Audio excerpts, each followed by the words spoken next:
Hi everyone, my name is Ruben Hanares, and today I'm going to show you a small tool that I made to basically create vector fields that will drive GPU particles in Unreal Engine 4 from splines inside of 3dsMax. So after you install the script, just click the button, open it. First thing you want to do is, of course, create some splines. So let's create two circles just for demonstration. And let's take this one and scale it down, duplicate it. Let's rotate it just for fun. Let's rotate it 90 degrees, the x-axis. There we go.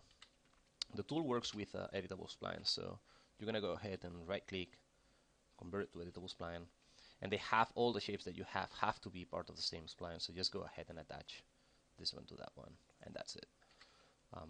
So once you've done that, the first thing you're gonna do is to tell the tool which spline object to use. So just go ahead and pick object, select your object, and select it. It's going to show the name here, and we're ready to go. By default, the live button is disabled, so all the updates are triggered manually by hitting the update button. So let's go ahead and do that. Click update. We'll see that the gray box is basically determining the bounding box for the vector field.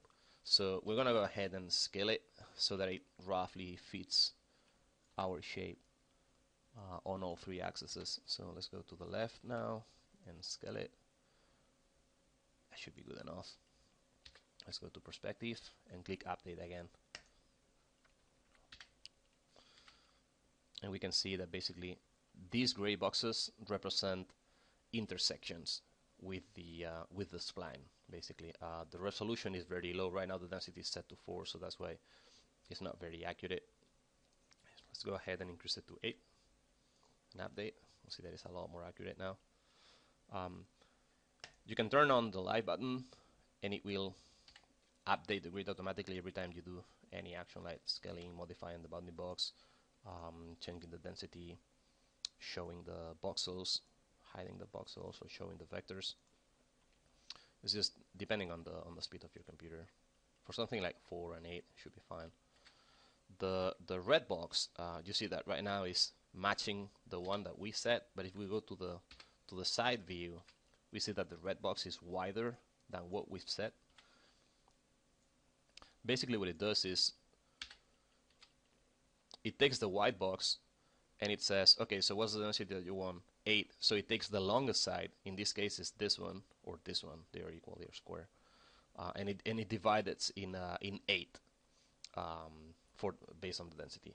So then it determines the size of the voxel that it needs to fill this side with 8 voxels, and then from there it says, okay, so for the other sides, what's the size of it? This one. So how many voxels can I fit here? 2? No, maybe 3. Okay, so the voxels have to be a power of 2. The number of voxels has to be a power of 2, because at the end of the day, Unreal Engine is converting it into a texture. So basically it says, what's the nearest power of 2? 4. That means that I need to scale it to this size. And if we actually show the grid of the not hit voxels, the voxels that are not intersecting, so we have the voxels intersecting, those that are not intersecting. So if we enable them both, we'll see all the voxels. It's actually 1, 2, 3, and 4. That's it. I mean, it takes care automatically for you, nothing that you need to worry about, but just so you know. The other option that you wanna play with is the force of the non-intersected voxels. By default, it's set to leave. Now, basically what it means is that if we show the vectors, what it's gonna do is gonna leave them at the default coordinate system, basically. If you change it to attract, it's gonna rotate the vectors of the non-intersecting voxels so that they point at the closest spline that they find. This is good, so if you have your vector field here and you have a particle emitter here shooting particles this direction, or any direction basically, they're gonna touch any of these voxels and it's gonna send the particles towards the spline, and then it's gonna start rotating in the direction of the spline. Repel does the opposite thing, so that would be good, I guess, if you have the particle system inside of the vector field. It would repel them, send them to the next spline, and if they don't follow the spline 100% perfectly, they deviate a little bit and they get into any of these boxes, it's going to speed them out. So for this demonstration, let's set them to attract. Let's set this to 8, and let's go ahead and export. So basically we'll save this as an FGA. Oops.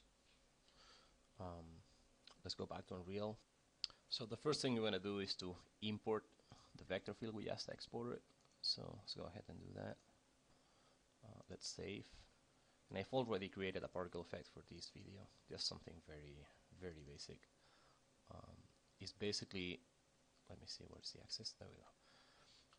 It's basically a sphere emitter, just emitting thousands of GPU particles in the positive Y direction. So what we're going to do is right click, go to vector field, and I'm going to create a local vector field. You can create global vector fields and animate them in the level if you want as well. So the first thing is to select the vector field in the content browser, just like any other thing in Unreal. Let's go to the local vector field and click the arrow so that it's using it. There we go. If we go ahead and enable vector fields, this is pretty small. Let's scale it up a little bit first. The vectors are tiny, so I'm going to increase the intensity. Let's set it to something like 50. There we go. So you can see that these voxels are going to send the particles in this direction towards the spline basically, and there they're going to start rotating. And the same for this one. Where's my mouse? There we go. And the same for this one basically. So let's see it in action. Let's disable this once again. Let's back up a little bit. And right now nothing's happening. That's basically because the tightness it's set to 0. Let's increase it a little bit. Let's set it to 2.1. And we can see the effect that starts working. That's it. I mean, you can increase the tightness if you want. And you can start playing with all the parameters, add more modules, do whatever you want. Play with the shapes. Yeah, your imagination is your limit basically from here. So thank you very much for seeing it. I'm really looking forward to see what you guys come up with. Just post it in the forums. I'd like to see if you do anything cool with the script, and if you have any feature request, anything you would like to see implemented, just put it in the forums as well, and I'll be more than happy to do it. Thank you very much, and have a nice day.